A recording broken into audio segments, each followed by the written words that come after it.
الو. الصوت واضح.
Bonjour, Abdelkarim, madame.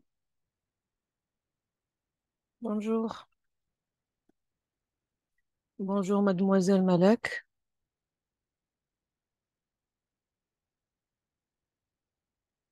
Merci, et vous aussi. Merci, je vais bien. Donc, dans quelques instants, on va commencer notre conférence. Juste si d'autres collègues ou d'autres étudiants vont rejoindre cette conférence. Est-ce que ma voix est claire? Est-ce qu'il y a quelque chose de technique qui ne va pas?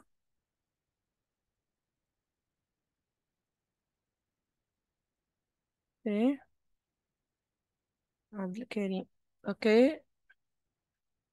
Je vous ai donné l'accès.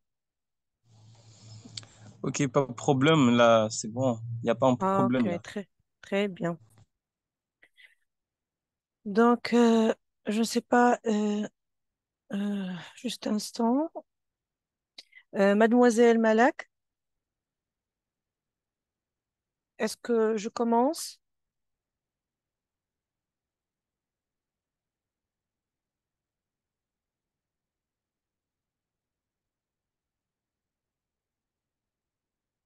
Mademoiselle Malak?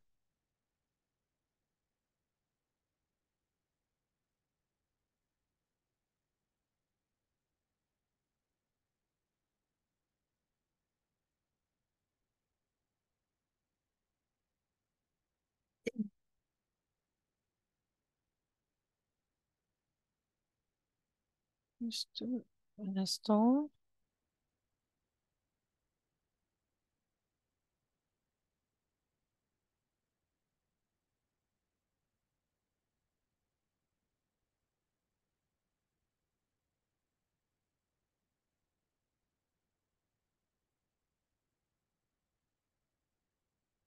Donc, je vais partager euh, notre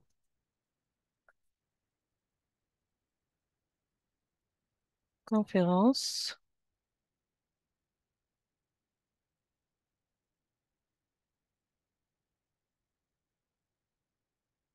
Ok. Est-ce que vous voyez les slides?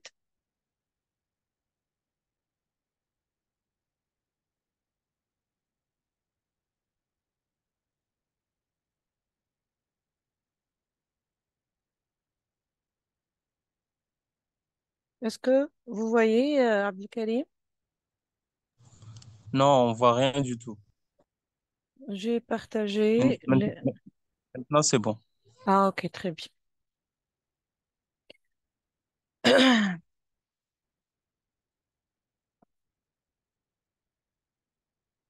Donc, juste, j'attends Mademoiselle Malak, notre coordinatrice de cette conférence. Euh, Elle m'a dit d'attendre un peu et on va commencer. Est-ce que vous avez une idée sur les systèmes Unix ou c'est la première fois que vous entendez de ce genre de système? Non, c'est juste, c'est la première fois Ok, que je suis donc, en train de... très bien. Et c'est une très bonne occasion d'entendre de ce système, donc, parce que c'est un système très, très répandu en monde informatique. Je ne sais pas si vous avez un background informatique ou vous êtes de quelle spécialité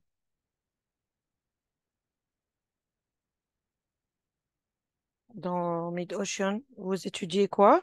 Moi, je fais je fais la technologie de l'information, Ah, ok, très bien. Donc, vous êtes informaticien, mais donc, ce système d'exploitation, ce système d'exploitation-là, juste, j'ai pas bien compris l'Unix et Unix. Peut-être c'est aujourd'hui que je veux comprendre. oui, oui, très bien. Et, c'est pas tout le monde connaît ce genre de système. C'est, on peut pas voir beaucoup de gens qui comprennent en ce genre de système parce que c'est un système, c'est pas comme les Windows et comme les autres systèmes qu'on connaît, qu'on les utilise. Ce sont des systèmes de pointe très utilisés par des utilisateurs spécialisés. Donc, c'est pas donné à tout le monde. Donc, c'est une occasion de bien voir les ABC, bien sûr. On peut pas, en une conférence d'une heure, comprendre.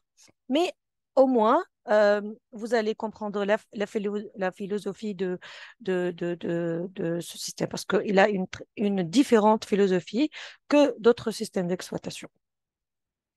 Donc, je vais commencer. Je ne sais pas, est-ce qu'il y a un problème pour eux ou non. Donc, rebonjour encore et bienvenue à cette conférence sur les systèmes d'exploitation libres.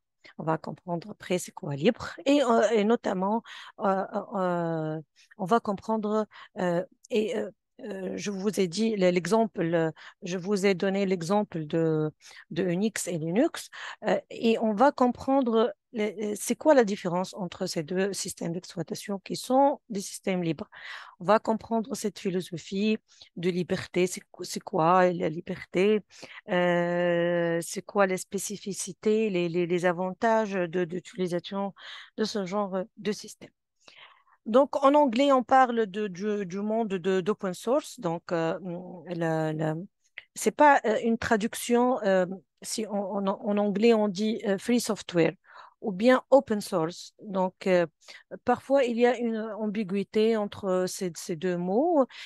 Parfois, les gens pensent que les systèmes libres toujours sont free, c'est-à-dire en anglais gratuits. Mais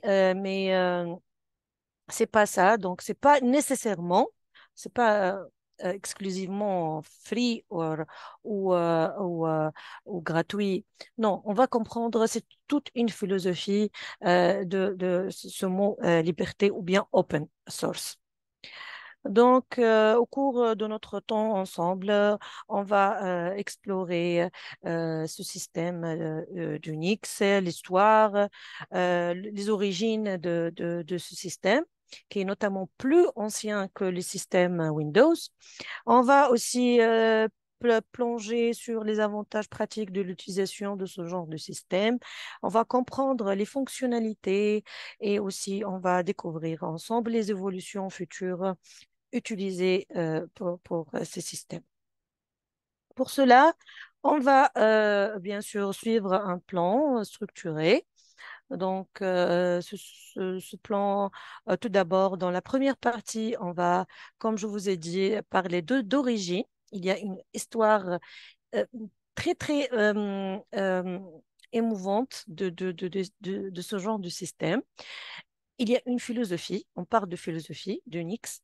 On va parler aussi des principes fondamentaux de ces systèmes et les différences, bien sûr, entre les différentes distributions, parce que Linux, il a plusieurs distributions. On va, Inch'Allah, les voir. Aussi, dans la deuxième partie, dans la deuxième partie, on va, on va explorer les fonctionnalités et avantages de ces systèmes, de point de vue compatibilité matérielle et logicielle, le modèle de développement open source. Donc, le mot utilisé à l'international, c'est le mot open source. Donc, open source ou logiciel libre, c'est la même chose. Mais le mot standard, c'est le open source. Et enfin, dans la troisième partie, on va voir les évolutions futures, notamment les tendances émergentes dans le monde d'Unix et Linux, bien sûr, sont liées, hein, Unix et Linux, mais il y a une différence qu'on va la comprendre. Et enfin, on va voir les développements à venir. Donc, avant de plonger dans le monde de monde open source, euh, euh, euh, permettez-moi de vous inviter ou de vous inviter à réfléchir à la façon dont nos vies numériques sont devenues. Donc, nos vies numériques à ce jour sont devenues étroitement entrelacées avec les systèmes d'exploitation. Comment ça? Donc, à chaque interaction avec votre smartphone, ou bien à chaque transaction en ligne, ou bien à chaque session de navigation sur Internet, vous êtes alimenté par des systèmes d'exploitation. Même peut-être que vous ne connaissez pas, mais vous êtes étroitement entrelacés. Donc aujourd'hui, on va juste explorer l'aspect libre des systèmes d'exploitation. Mais avant ça, je vous invite à un petit rappel de c'est quoi un système d'exploitation. Donc, je ne sais pas, Abdelkarim, donc, en général, un système d'exploitation, est-ce que vous connaissez un système d'exploitation? Est-ce que, quel est, par exemple, les systèmes que vous connaissez dans la vie que vous utilisez?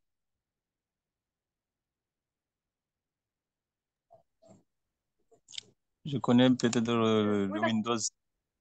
Par exemple, bien sûr, le fameux Windows, tout le monde utilise. Et, et quoi d'autre? Euh, Un système Système que tout le monde d'exploitation. utilise dans nos smartphones, dans nos Euh, téléphones. oui, Android, Android, très bien. Donc, Android, c'est un fameux. iPhone, Euh, iPhone. oui, iOS. Et bien sûr, il y en a. Est-ce que vous savez que Android est à l'origine de Linux?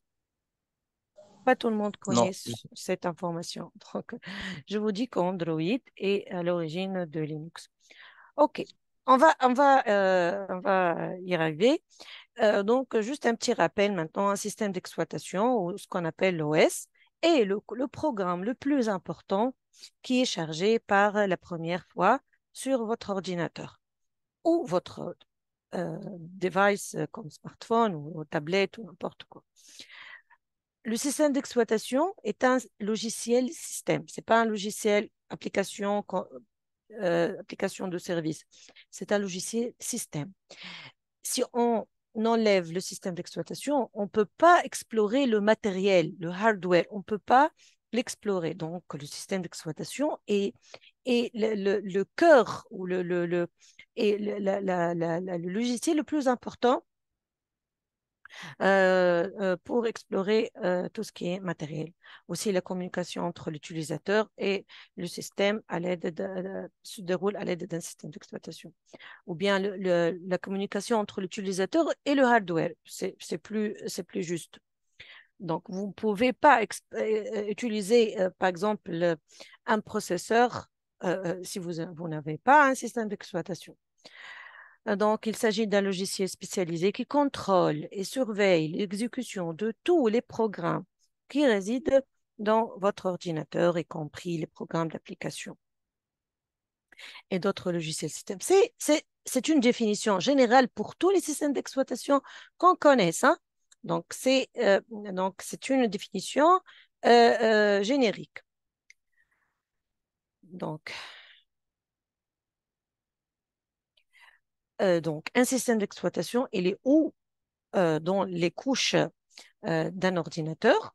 La couche la plus basse, on connaît qu'on a le matériel informatique, donc comme le matériel, c'est le disque dur, le processeur, la mémoire et tout ça. Et la couche la plus supérieure, on connaît tout le monde, l'utilisateur. L'utilisateur aussi, il ne peut pas explorer le matériel directement.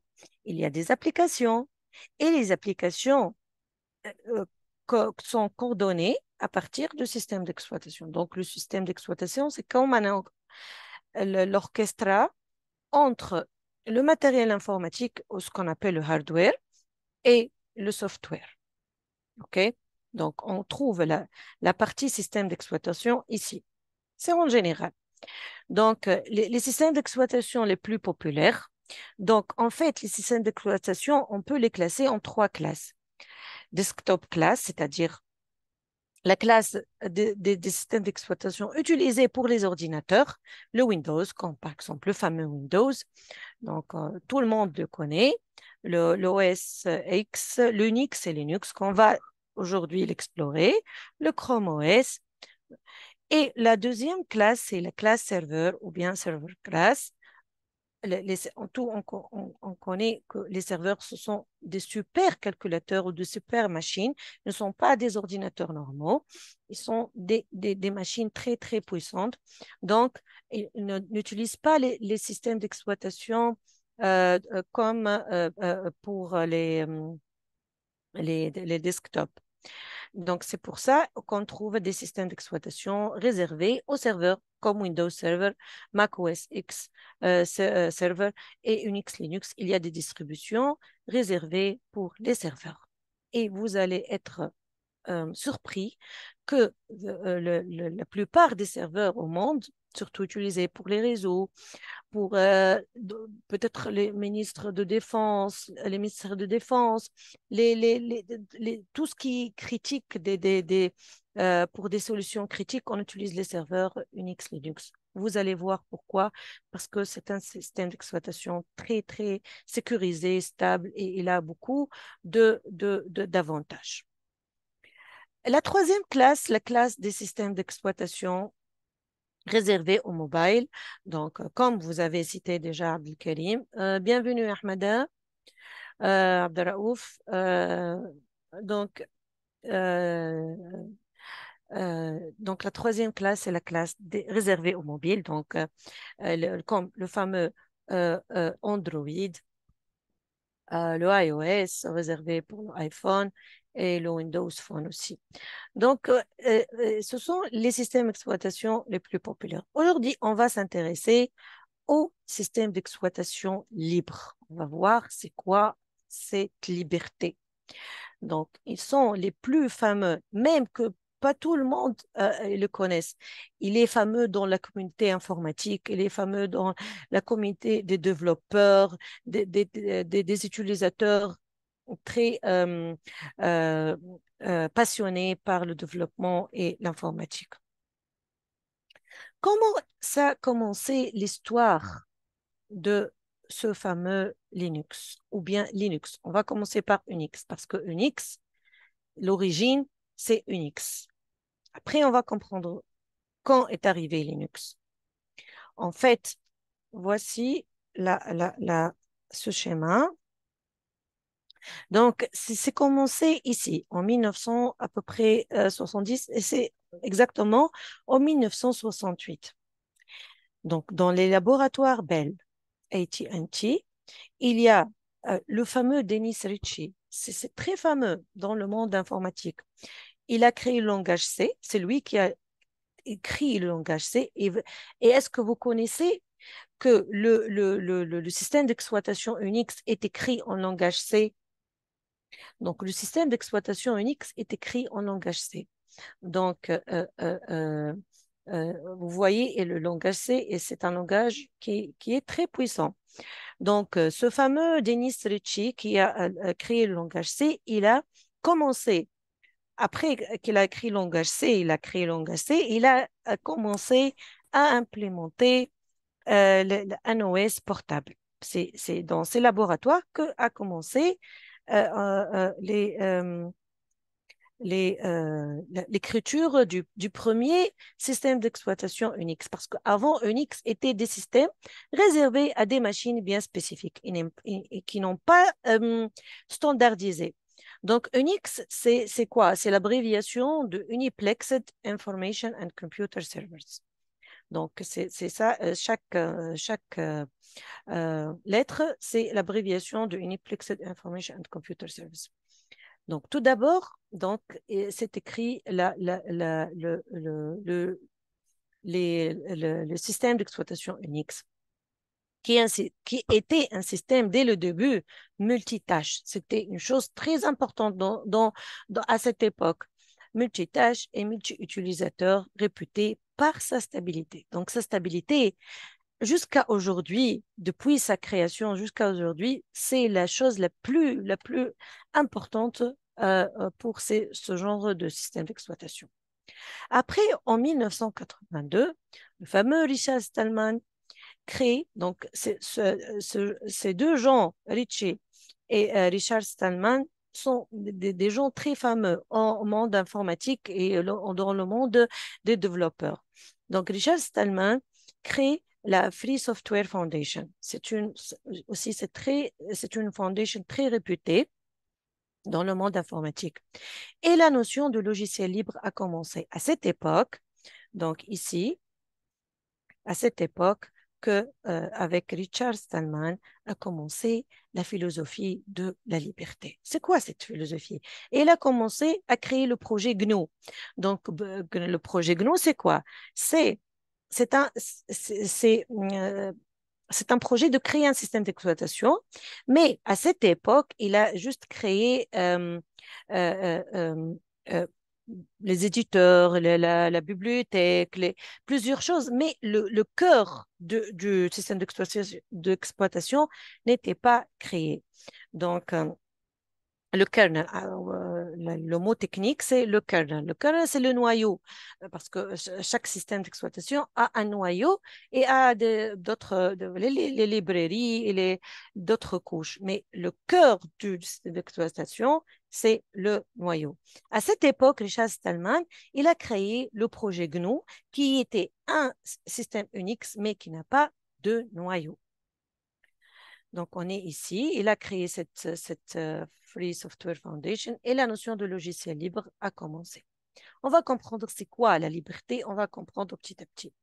Il a commencé avec ce projet GNU dont l'objectif est de créer un système libre compatible Unix. C'était ça l'objectif. Mais il n'a pas terminé. Il a commencé le projet GNU, mais il n'a pas terminé. Donc, la Free Software Foundation a commencé par développer des outils nécessaires à la création de noyaux de système, comme les éditeurs EMAC et le compilateur GCC, etc. Mais le noyau n'est pas encore prêt. Donc, jusqu'à 1991, pardon, vous voyez, c'est pas ces notions ce ne sont pas très loin à l'histoire. Moi, je me rappelle quand j'étais étudiante, ce genre d'histoire. J'étais à cette époque consciente de ce genre de projet. Donc, le système d'exploitation GNU était prêt, hein, mais à l'exception du noyau qui est le kernel. Après, un étudiant finlandais, il s'appelle Linus Torvald. Vous voyez le nom, Linus, Linus Torvald. Démarra, et ça, à cette époque, c'était au début des années 2000. Vous voyez ici, c'est pas 2000, mais avant, en 80, si ma mémoire, en 97, 95, à cette époque. Donc, à cette époque, il y a une chose très importante est apparue. Est-ce que vous pouvez me le dire? Parce que c'est avec cette chose que cette notion de liberté et le déploiement de cette notion de liberté a vu le jour. Est-ce que vous pouvez me dire c'est quoi cette chose qui est apparue à cette époque, à la fin des années 90 et début des années 2000?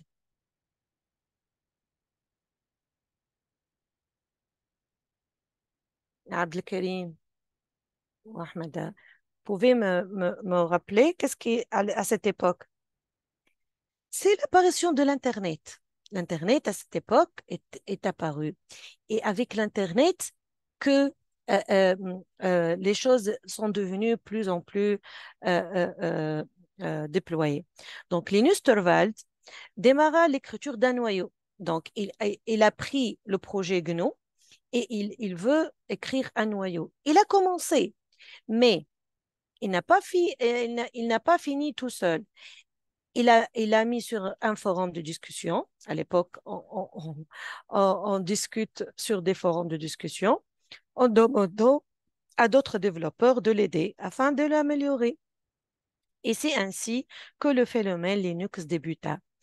Donc, Linux, son nom, c'est se provient du Linus. Donc, c'est un nom propre. Donc, c'est pour ça que Linux, donc, il provient du mot, du prénom Linus et du système Unix. Donc, c'est pour ça qu'il est Linux. Donc, Linux, c'est dérivé de Unix. Donc, Unix, c'est l'origine des systèmes d'exploitation libre. Après, c'est apparu Linux. Donc, Linux, c'est un Unix, c'est un modèle de Unix. Unix, il y en a plein de versions Unix. Parmi ces versions, il y a Linux. C'est ça la différence entre Unix et Linux. Donc, cette histoire, donc, vous voyez ici, donc, GNU Linux. Donc, mais après, par abus de langage, on dit seulement Linux. Mais c'est le mot de système d'exploitation à l'époque était GNU Linux, GNU pour ce qu'il a fait Richard Stallman et Linux par ce qu'il a fait Linus Torvald. Donc, et à partir de Linux, ce genre de système Unix est apparu et déployé et il est très utilisé au monde, surtout dans le domaine de réseau et des serveurs et tout ce qui est, vous voulez. Donc, et bien sûr, Android, comme je vous ai dit, et là, le noyau Linux, il est démarré par Linux aussi, Android, sur votre smartphone. Vous voyez ici, il y a plusieurs versions de Unix, FreeBSD, OpenBSD, etc. Et Linux, c'est un genre de Unix, donc c'était commencé Unix et on est là avec plusieurs versions de Linux. Et bien sûr, ce genre de, comme Sun Solaris, c'est très répandu dans le monde de sécurité des serveurs et de AX, IBM, etc. Donc, il y en a plein d'Unix et plein de distributions Linux. C'est comme ça, c'est ça l'origine de l'histoire d'Unix. Je vous ai dit l'histoire très brève, mais c'est une histoire très... Et ça a commencé dans des laboratoires, comme des garages, hein, comme d'habitude. Les success stories de l'informatique sont commencées dans des garages comme le Facebook, le Google, le le Mac, tout ça sont commencés dans des garages. Donc, on va maintenant comprendre leur philosophie de Unix et de Linux et de tout ça. Donc, c'est quoi les logiciels libres? Donc, comme je vous ai dit au début, le open source, l'expression libre fait référence à la liberté pour les utilisateurs d'exécuter. Donc, la liberté de quoi? C'est quoi les degrés de liberté?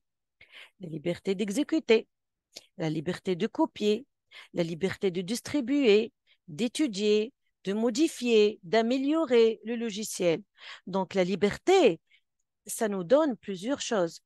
Est-ce que le système Windows c'est un système d'exploitation qu'on peut exécuter quelque chose?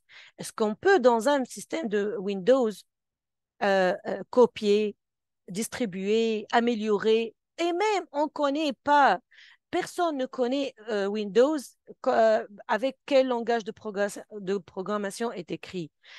Donc, alors que le système Unix est écrit en langage C. Donc, tous on connaît le noyau du système Unix. Et il y en a des distributions qu'on peut entrer dans le code, modifier, recopier, distribuer et faire même des systèmes d'exploitation personnalisés. C'est ça, cette philosophie, c'est la liberté. Donc, c'est que le partage de l'information, des sciences, de ce que vous voulez par tout le monde. Pourquoi? Pour améliorer.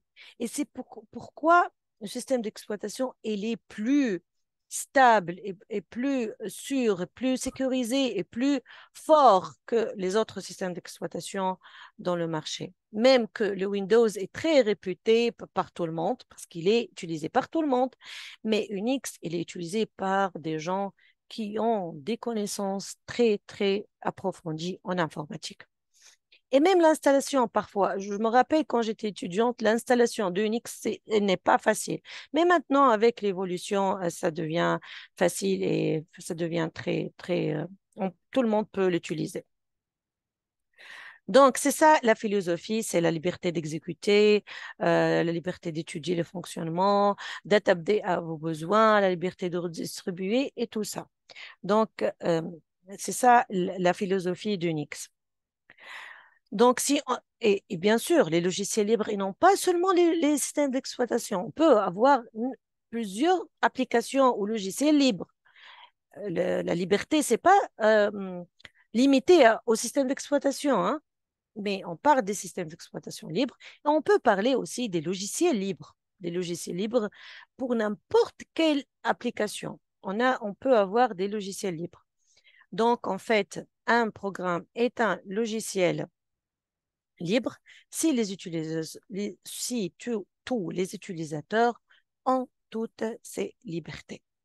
Ainsi, l'utilisateur est libre de redistribuer des copies ou avec ou sans modification, gratuitement ou non. Vous allez comprendre gratuitement ou non parce que parfois des gens confondent que free software, c'est-à-dire toujours c'est gratuit. Non, c'est pas nécessairement. Il y a des distributions gratuites et des distributions avec fees. Donc, on ne peut pas dire que les systèmes d'exploitation Unix ou Linux sont tous gratuits. Hein. C'est pas nécessairement. Mais souvent, c'est gratuit. Free, parce que la traduction en anglais, free software, toujours pose des ambiguïtés parce que c'est gratuit. Mais free, c'est-à-dire libre ici, le open, la liberté de ce degré de liberté, le copiage ou la modification et tout ça. Donc, être libre de faire ceci signifie entre autres que l'utilisateur n'a pas à demander ou à payer pour en avoir la permission. Donc, c'est ça la différence entre les systèmes libres et les systèmes fermés, comme Windows. Le système Windows, c'est une boîte noire. On ne connaît pas les codes sources. On ne peut pas modifier. On paye la licence. On paye. Toujours, on paye. C'est pas comme les systèmes Unix. parfois, je peux faire le download et j'installe directement sur mon ordinateur. Vous pouvez, dans votre ordinateur, installer en même temps Windows et Unix, ou bien Windows et Linux, ou bien deux distributions de Linux. Vous pouvez juste faire le partage de disque dur. Donc, au démarrage, choisir entre vous voulez booter sur Windows ou bien sur Unix. Donc, c'est ça, c'est une remarque que je veux vous donner. Donc, dans un même ordinateur, on peut installer pas seulement sur le système d'exploitation, hein. Donc, les licences sont très importantes en Unix. Donc, OK, c'est gratuit ou bien c'est libre ou bien, mais il y a une licence qui standardise les ressources et tout ce que document ou données ou n'importe quoi. Donc, la licence est un document accompagnant une ressource informatique, logiciel, document ou données, précisant les droits accordés à l'utilisateur sur cette ressource. Donc, il y a aussi les licences libres. Comme dans les autres logiciels, il y a les licences, le copyright. Dans les logiciels libres, on parle des licences libres. Donc, c'est un compromis ici dans cette liberté, dans cette licence libre entre les droits d'auteur et les droits des utilisateurs. C'est ça la différence entre les licences copyright et le copyleft. On parle aussi de quoi dans ce genre de licence de copyleft. Donc, ces licences sont libres, garantissant une façon ou d'autre la disponibilité des ressources ou bien des sources, source code bien sûr, le droit de modifier ces sources et la garantie de citation des auteurs. Donc, il y en a des licences copyleftées et les licences non copyleftées. Je vous invite à lire. Donc, c'est bien de voir, de savoir. Donc, la fameuse licence GNU GPL ou bien la LJPL. Donc, ce sont les licences copyleftées. Il y a les licences non copyleftées qui se diffèrent un peu de les licences copyleftées. OK? Les principes fondamentaux de ces systèmes, donc les systèmes d'exploitation, Unix, il a un très très bien système de fichiers. On connaît que les systèmes d'exploitation ont des systèmes de fichiers. On connaît dans Windows le NTFS, le système de fichiers NTFS. Pour Unix, dispose d'un système de fichiers et des répertoires très organisés, comme celui-là. Donc, on l'appelle le racine des systèmes de fichiers. En Unix, une remarque, tout est fichier. Le disque dur, le CD, le home, le desktop, n'importe, tout, il voit comme fichier. Donc, le fichier d'origine, c'est le root, on l'appelle le root, c'est-à-dire la racine. Donc, c'est ça le fichier d'origine du système de fichiers.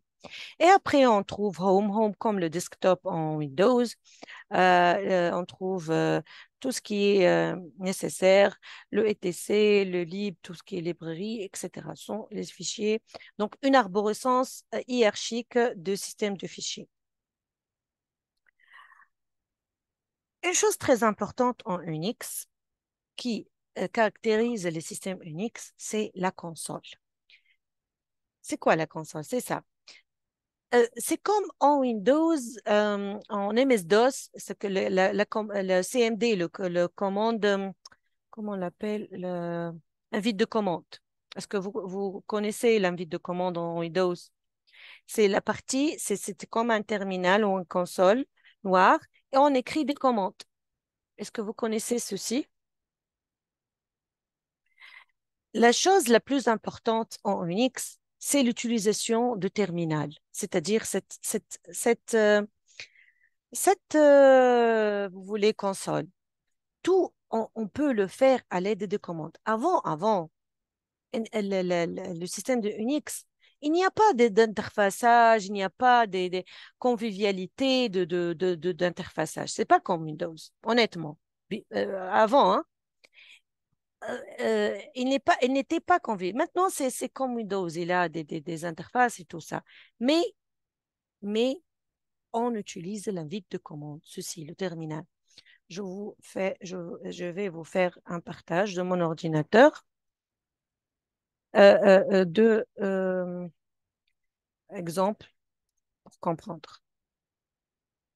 J'ai fait juste une machine virtuelle de Ubuntu. Ubuntu, c'est un système d'exploitation Linux. Il est très fameux, Ubuntu pour les débutants. On l'utilise pour étudier ce genre de système d'exploitation.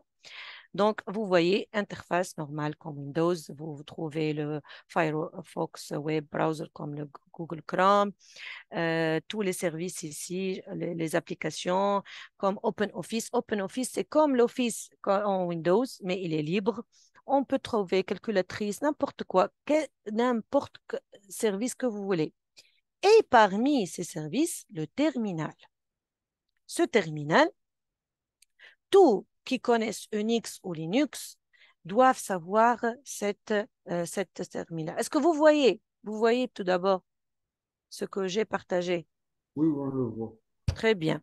Donc, ce terminal, surtout les ingénieurs informatiques en réseau, l'utilisent surtout en remote control, c'est-à-dire vous êtes ingénieur en réseau et vous voulez contrôler vos serveurs en remote, c'est-à-dire à distance.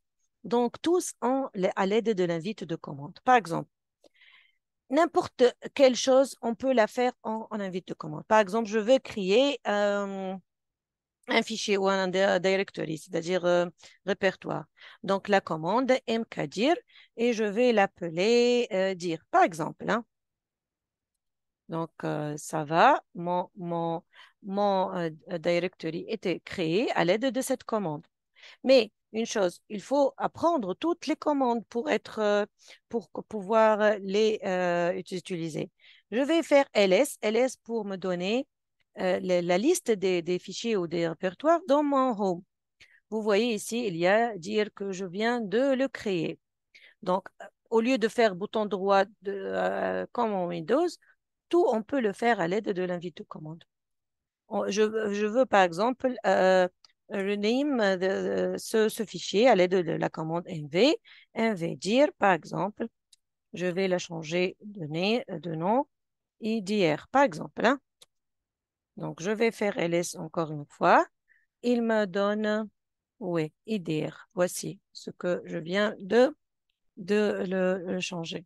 Donc, tout ce que vous voulez. Vous voulez, comme en invite de commande, on fait ipconfig, on peut en informatique, en Unix, on fait ifconfig, si je me rappelle. Non, c'est pas ipconfig. J'ai oublié un peu les commandes. C'est pas IP. Ok, il y a une commande, c'est comme, je crois qu'il y a des options parce qu'il y a des commandes. Ah, il faut être admin, sudo, etc. Il y a des choses que je ne peux pas faire en tant qu'utilisateur normal. Je dois être administrateur. Donc, c'est pourquoi ifconfig. Je me rappelle que ifconfig en Unix et ipconfig en Windows. Donc, ifconfig, je dois être admin. Donc, ifconfig me donne les configurations réseau de votre ordinateur, etc. Je peux faire n'importe quelle euh, chose que je peux faire en mode graphique, je peux le faire en mode commande. Donc, un administrateur système ou un ingénieur système, il doit apprendre toutes les commandes. Donc, c'est ça l'invite de commande. Donc, la console ou bien le terminal ou bien ce que vous voulez appeler, tout qui connaît Unix, et il connaît ce genre de commande. Donc, comme je vous ai dit ici, MKDIR et par exemple CD pour entrer à la, au répertoire. Ici, je vous ai donné quelques commandes utilisées en Unix et quelques commandes utilisées en, en en MS-DOS ou le CMD.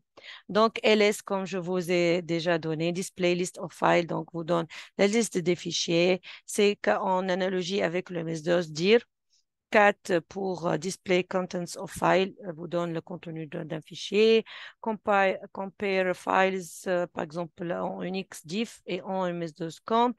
Rename File MV comme déjà utilisé. Rename en MS-DOS, etc. Donc, ceci, c'est pas toutes les commandes, hein, toutes les commandes.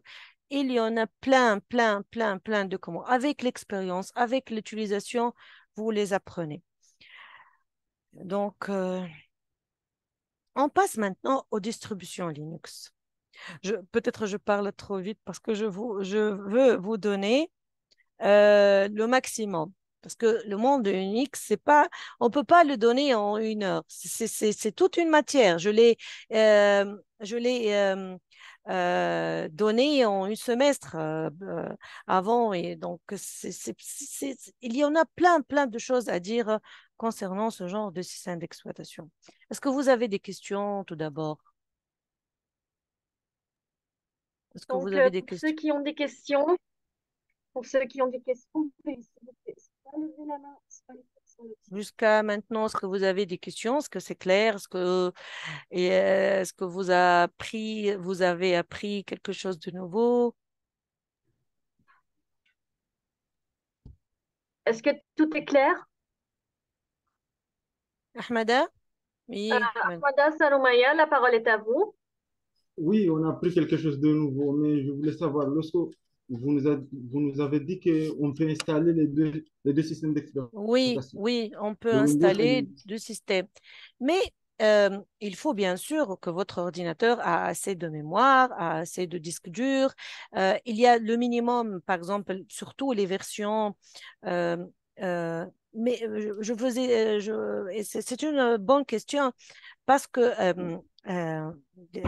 une des avantages des systèmes Unix et Linux, surtout, ce sont des systèmes light, c'est-à-dire ils ne prennent pas de grandes ressources, ils ne sont pas gourmands en ressources. Mais bien sûr, il y a de minimum de mémoire et minimum de disque dur que vous devez avoir dans votre ordinateur pour pouvoir installer de systèmes d'exploitation. Il faut faire, avant d'installer, faites attention, il faut faire une partition réservée dans votre disque dur C. Il faut partitionner votre disque dur en deux parties, partie réservée au Windows et partie réservée à Linux. Et c'est une très bonne chose. Pourquoi? Parce que si vous avez un virus attaqué en Windows, ce même virus ne peut pas attaquer le Linux. Parfois, on fait ceci. Je me rappelle, quand j'étais étudiant, on fait ceci pour sauvegarder nos données critiques, pour ne pas être contaminé avec les virus. Parce que Unix et Linux sont des systèmes, c'est très, vraiment, on peut pas, un virus ne peut pas attaquer Linux. Parce que ce sont des systèmes très euh, euh, sûrs, c'est-à-dire sécurisés. Ils sont stables, ils sont très forts par rapport au système Windows. Et il y a une autre solution, Ahmada. Si vous n'avez pas assez d'espace dans votre ordinateur, il y a des CD, vous pouvez, ou bien des USB, on n'a pas bootables, c'est-à-dire pas Ubuntu. Maintenant, comme je vous ai j'ai pas installé Ubuntu ici. Qu'est-ce que j'ai fait dans mon ordinateur pour vous pouvoir vous voir? J'ai installé machine virtuelle, parce que je ne sais pas si vous saviez, la machine virtuelle. Et dans la machine virtuelle, j'ai installé Ubuntu. Parce que si vous ne voulez pas installer et vous ne voulez pas que les ressources ne sont pas assez dans votre ordinateur, vous pouvez, euh, vous avez la solution d'utiliser les machines virtuelles ou bien décéder les Ubuntu. Vous voulez maintenant peut-être des DVD ou des USB, mais à l'époque, quand j'étais étudiante, on met un CD dans notre ordinateur et on boot, l'ordinateur boot sur ce CD et le système d'exploitation s'ouvre et on l'utilise. Après, mais après, il n'y a pas de sauvegarde de vos données, hein, si vous utilisez des CD bootables. Déjà, je vais parler de ceci, hein. Il y en a plusieurs solutions maintenant d'utiliser Linux dans votre ordinateur, ou bien d'installer, ou bien d'utiliser des CD bootables ou des USB bootables, ou bien des machines virtuelles. Donc, viens de vous donner des distributions, c'est-à-dire des distributions, c'est-à-dire comme dans Windows, on a Windows 11, Windows XP, Windows, des distributions, des versions. Dans Linux, il y en a plusieurs distributions. Les plus populaires, il y en a des distributions communautaires, c'est-à-dire communautaires. C'est-à-dire, ils sont libres et ils sont free, c'est-à-dire gratuits. Ils n'ont pas, mais toujours, même ils sont avec fees. Ils n'ont pas ils ne sont pas à but lucratif. La philosophie de liberté ici, même s'il y a des fees, c'est pas comme Windows. Les fees sont juste pour l'assistance parfois et même c'est pas très cher. C'est pas comme les systèmes Windows. On commence par les distributions communautaires. Les sources et les binaires sont librement disponibles. Donc, les binaires, les codes sources sont open, sont libres. Comme par exemple, et ils sont fournis sans assistance technique. Ici, ils sont gratuits et il n'y a pas d'assistance technique obligatoire. C'est-à-dire, ils sont utilisés parfois pas pour les étudiants ou bien, c'est pas des versions professionnelles pour des entreprises, par exemple, ou euh, pour des choses plus approfondies. On trouve le Fedora Core, par exemple, il est stable, sûr, convivial, facile à installer, sortie fréquente de nouvelles versions complètes. Par exemple, chaque année, il y a une nouvelle version. Ubuntu, le fameux Ubuntu. L'Ubuntu, il est très, très utilisé. Ubuntu, c'est un mot, je crois, d'Afrique du Sud. C'est un mot que je crois que le meaning de ce mot est de la fraternité, la tolérance, ce choses comme ça. Vous voyez, la philosophie d'Unix, c'est différent de la philosophie de tous, de autre chose comme Windows. La philosophie de Nix, c'est le partage, c'est l'aide, la tolérance, c'est tout ce que vous voulez, toutes les bonnes choses. Et Ubuntu, il est très facile à utiliser. Comme je vous viens de vous maintenant, voyez. Donc, Ubuntu, je vous invite à l'installer dans votre ordinateur. Il est très facile, il est très utilisé pour les étudiants. Il est basé sur Debian. Donc, Debian, c'est pas facile. Je souviens, même là, l'installation, elle est très, très difficile. Les versions, vous voyez les versions tous les 2 ou 3 ans. C'est pas comme Ubuntu. Ubuntu, tous les 6 mois. Mais Debian, il n'est pas facile. Honnêtement, le plus difficile des distributions Linux. Il y a Mandriva aussi, facile à installer, sûr, convivial, sortie fréquente de version complète. Mais je vous invite à, si vous voulez euh, euh, utiliser Linux, utiliser la version Ubuntu. Elle est très facile à installer et à utiliser. Les versions ou les distributions commerciales, c'est-à-dire qui ne sont pas free, qui ne sont pas, oui. Je je crois que le partage d'écran pour le PowerPoint n'est pas disponible. Vous êtes toujours dans le partage du Ubuntu. Ah, ok, très bien. Et je viens de parler, donc, parce que j'ai déjà partagé ceci, donc, ok. Et maintenant, Oui, nous pouvons le voir. ok, très bien. Donc, juste ce slide, donc j'ai parlé de distribution communautaire qui sont libres et free, c'est-à-dire gratuits. Donc, Fedora, Ubuntu, et je vous ai dit Ubuntu que je viens de vous voir maintenant, donc, et Debian qu'il est un peu difficile, et Mandriva. Ce sont des distributions Linux populaires. Il y en a des distributions commerciales, c'est-à-dire qui ne sont pas gratuits. Le code source est libre aussi, on peut voir le code source, mais les binaires ne sont pas libres. Elle inclut l'assistance technique. Ici, il y a l'assistance technique, c'est-à-dire l'assistance technique. Parfois, il y en a des distributions destinées aux entreprises, des laboratoires ou n'importe quoi, n'importe quelle grande entreprise ou bien banque ou n'importe quelle grande institution. Donc, on utilise ce genre de distributions qui sont commerciales, mais ils ne sont pas très, très chers, hein. Comme le Red Hat. Le Red Hat, c'est le plus populaire des distributions commerciales. Il est fiable, sûr, convivial et facile à installer. Le SUSE, le Mandriva aussi, il y a une version commerciale, etc. Il y a les distributions live, comme je viens de vous parler, qu'à partir de CD ou DVD, on peut les mettre et il y a autoconfiguration et votre système d'exploitation est prêt à l'utiliser. Comme Ubuntu, il y a une distribution live et une distribution qu'on peut l'installer. Et le Knoppix aussi. Maintenant, passons aux caractéristiques d'Unix qui l'a permis d'être un des systèmes d'exploitation les plus utilisés, surtout au niveau Internet ou au niveau serveur et tout ça.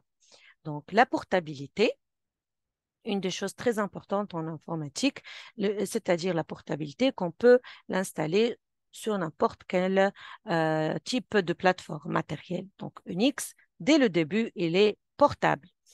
Aussi, il est multi-utilisateur. La conception Unix permet à plusieurs utilisateurs de partager simultanément du matériel et du logiciel. Comme par exemple, si on a un serveur Unix et plusieurs utilisateurs peuvent accéder à ce serveur à l'aide de ces commandes et l'utilisent ce serveur en même temps. Il est multitâche, donc parmi les systèmes d'exploitation, les premiers systèmes d'exploitation qui a donné cet avantage qui est multitâche. Donc, c'est-à-dire multitâche qu'un utilisateur peut exécuter plus qu'un programme à la fois. D'autres caractéristiques, développement Internet, plusieurs backbones d'Internet sont gérés par des serveurs Unix. La sécurité, bien sûr, la chose la plus importante en Unix, c'est la sécurité. Dans les systèmes Unix, il est plus facile de se débarrasser des virus et même pas avoir des virus qui ne peuvent pas infecter. Même s'ils sont infectés, la racine ne peut pas être infectée. Donc, c'est une des choses qui l'a permis d'être plus utilisé. La fiabilité, bien sûr. Unix est connu pour être très stable. C'est pas comme Windows. Unix, il est très stable, bien que la stabilité à nos jours de Windows a amélioré, mais toujours Unix est supérieur à cet égard. Donc, pourquoi migrer à, à Linux? Donc, euh, on est ici. Et est-ce que vous voyez le pingouin? Pourquoi il y a le pingouin? C'est le logo du système Linux. Donc, Linus Torvald, il aime cet animal. Donc, il utilise comme logo de système Linux. Donc, le pingouin, euh, un des logos de système Linux. Donc, pourquoi migrer vers Linux? Donc, il y a une grande migration vers Linux parce que les systèmes, les autres systèmes comme Windows, on l'appelle les systèmes fermés, sont coûteux. Le déploiement de standards propriétaires et donc non interopérabilité. Donc, il n'y a pas d'interopérabilité. Ceci explique la nécessité d'une migration vers un système libre et ouvert. Linux en est l'exemple et demeure un choix évident pour être le meilleur des choix, en termes de performance, bien sûr. Citons cela les avantages de Linux. Il y en a plein d'avantages, mais je cite quelques-unes. Bien sûr, il a les avantages de Unix, les mêmes caractéristiques qu'on a vues tout à l'heure, comme la stabilité. Donc, Linux est l'un des systèmes les plus fiables et robustes existants à l'heure actuelle.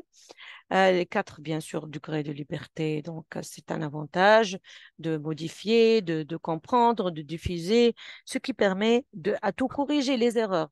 Donc, s'il y a erreur, tout le monde peut partager à corriger cette erreur. Donc, l'amélioration, c'est pourquoi les systèmes Unix ou les Linux, parfois Ubuntu chaque année ou bien chaque 6 mois. Alors que Windows, chaque 3 ans, chaque 4 ans, on trouve une nouvelle version. La robustesse, Linux est un système d'exploitation puissant, capable de fonctionner aussi bien sur des petites machines que sur de gros calculateurs comme les serveurs. Donc, la robustesse sur n'importe quel type de machine. L'ouverture, bien sûr, l'ouverture aussi, c'est une chose très importante. Donc, l'ouverture au niveau matériel, bien sûr, conforme aux normes XOpen et POSIX. Et le faible coût, même s'il y a des fees et des... Donc, c'est faible coût comparé à Windows. Il est donc possible d'acheter une distribution ou de l'installer sur un nombre illimité de machines. Donc, on peut aussi le prendre gratuitement à partir de l'Internet. Et comme ici, donc, gratuité de nombreuses applications. Comme Ubuntu, vous pouvez le télécharger. Et la gestion complète d'un réseau local, on peut à l'aide de Linux faire la gestion complète. La convivialité de l'environnement, la configuration adaptable aux besoins de l'utilisateur. On peut, avec un système Linux, on peut le personnaliser et l'adapter à nos besoins. La communauté d'utilisateurs très étendue, parce que puisqu'il est libre, donc tout le monde peut. Il y a des communautés dont tout le monde peut partager. C'est ça qui a pris de Linux un des points forts du Linux. Quoi. Bien sûr, la compatibilité matérielle et logicielle, l'interopérabilité, la prise en charge de matériel et tout ça, plusieurs donc avantages qu'on ne peut pas les limiter.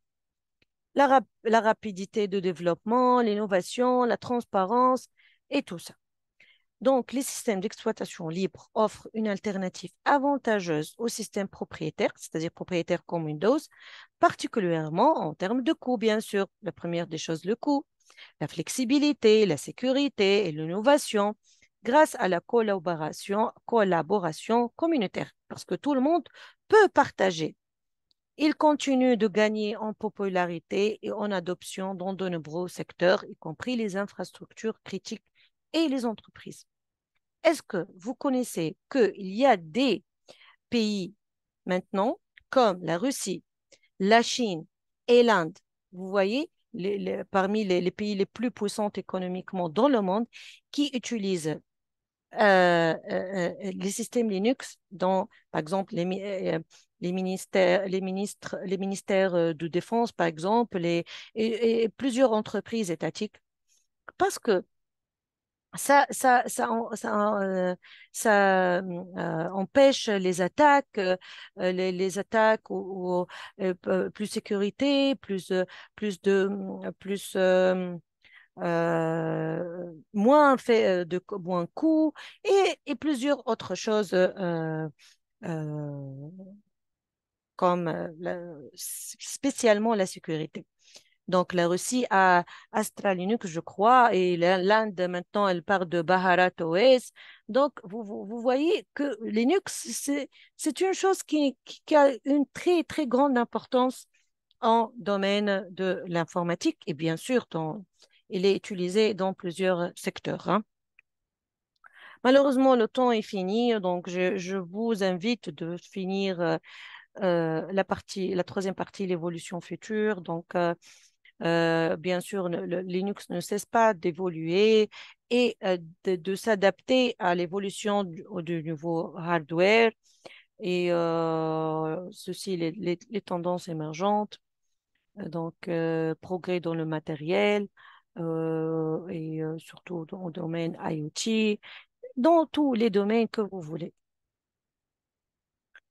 Donc, ces tendances et développements montrent que le monde d'Unix et Linux est en constante évolution, s'adaptant aux besoins, changeant de l'informatique moderne, tout en restant fidèle à ses racines, qui sont ses racines, la stabilité, la sécurité et l'ouverture.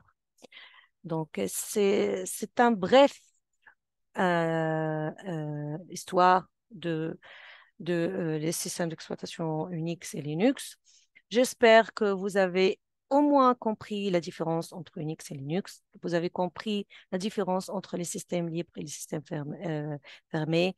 Vous avez compris que Unix a une très grande importance par rapport aux autres systèmes d'exploitation qu'on utilise tout le monde, mais qui n'est pas vraiment un système très sécurisé ou bien robuste. Est-ce que vous avez des questions rapides parce que le temps est fini, donc je ne sais pas si vous avez des questions. Donc, pour ceux qui ont des questions, veuillez s'il vous plaît soit lever la main, soit écrire sur le chat. Et commençons par Ahmada Saroumaya. La parole est à vous. Oui, c'est pas vraiment une question, mais une suggestion, parce que moi, j'étais fidèle à Windows. Je ne savais pas qu'il y a d'autres systèmes d'exploitation très puissants par rapport aux autres. Donc, espérons Non, avoir... si vous ne connaissez pas Linux ou Unix, vous, vous, vous- si quelqu'un ne connaît pas d'autres choses, il ne pas être ouvert à d'autres choses, il va être fidèle à ce qu'il connaît.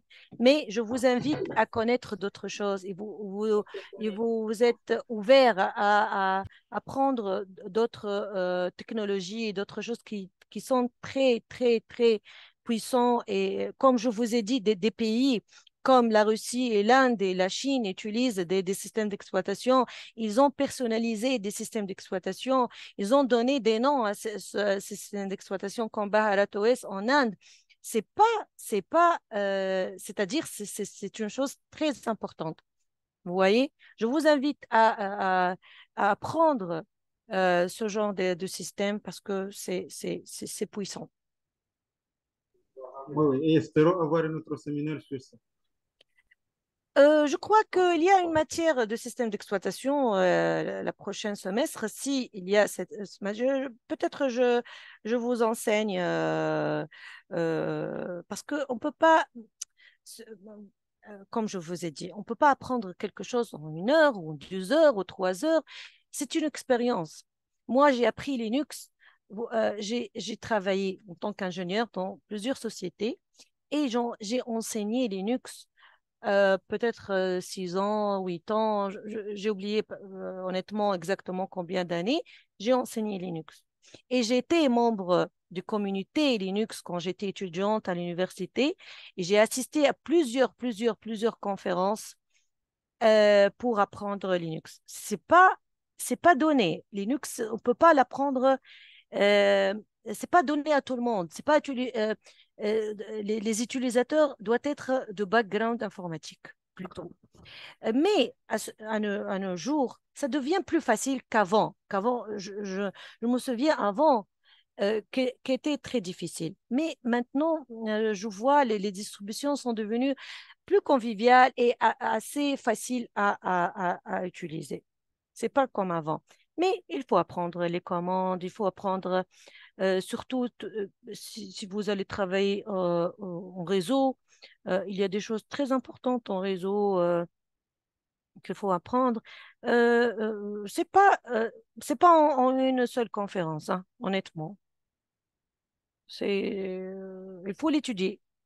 Je crois il y a une matière la en semestre prochain, je crois qu'il y a cette matière de système. Donc, si on va étudier ce système. OK? Est-ce qu'il y a une autre question? Euh,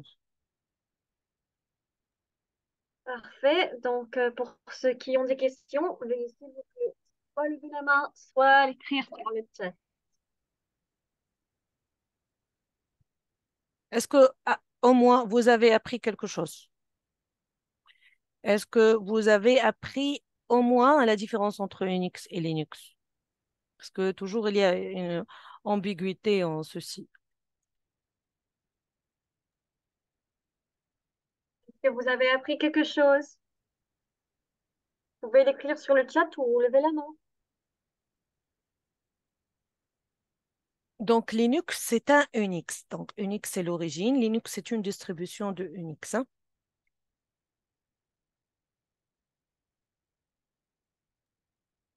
Ok, je pense que tout est clair chez eux et il n'y a pas de questions. Donc, à la fin de ce séminaire, voulez-vous ajouter quelque chose, docteur? Merci bien pour votre attention et vos questions. Et j'espère, Inch'Allah, pour une autre conférence plus enrichissante. Ok, avant de terminer ce séminaire, voyons ce que Abdokarim Ahmada a comme question. Abdokarim, la parole est à vous. Abdo, Salam. wa alaykoum salam. Quelle est votre question?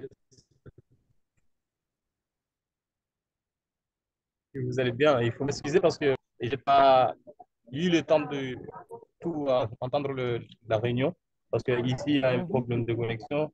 Donc,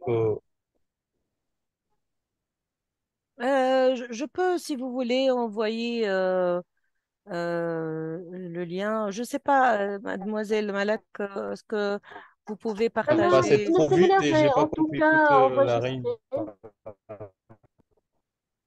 Le séminaire est en tout cas enregistré. Il serait bientôt disponible sur YouTube, donc vous pouvez revoir l'enregistrement du séminaire.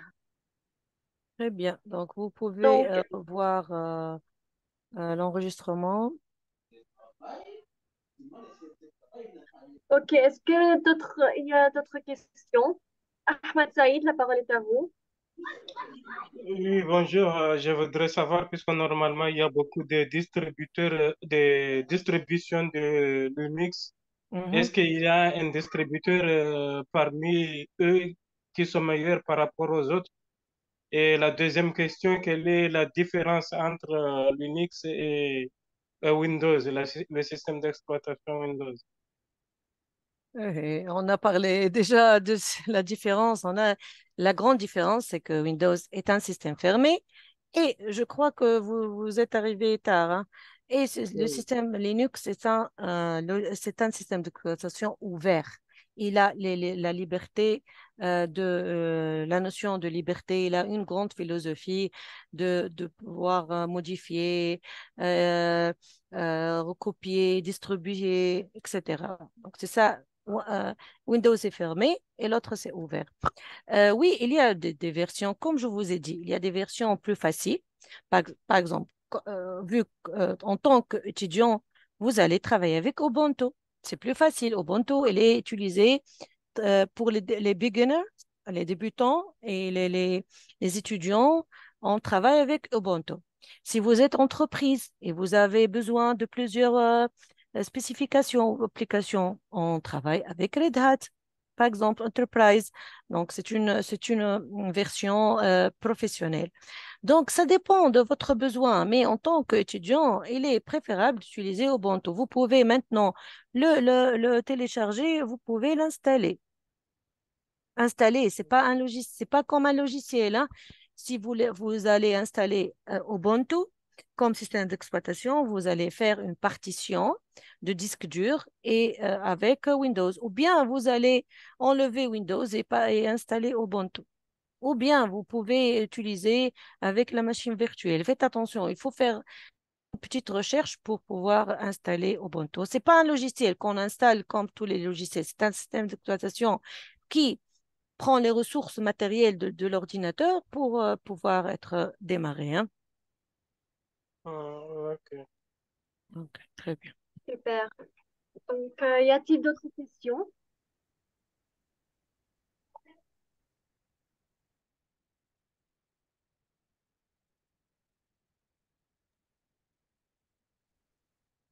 Ok.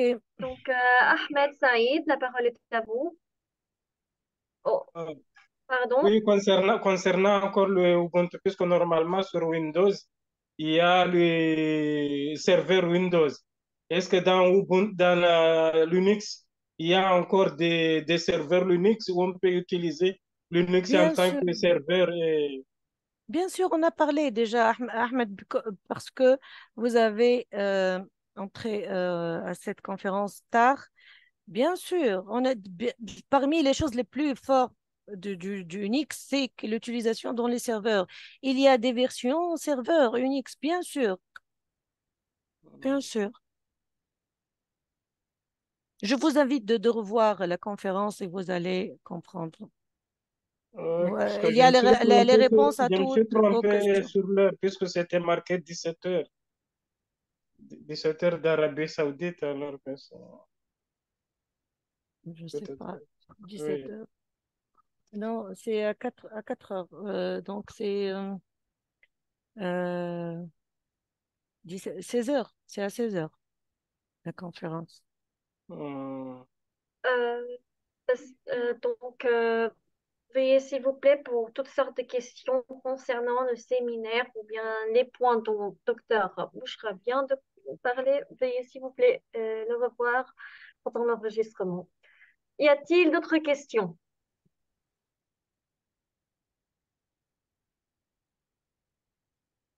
Ok, donc à la fin de ce séminaire, voulez-vous ajouter quelque chose, docteur? Non, merci beaucoup pour votre attention, pour vos questions et à la prochaine, Inch'Allah.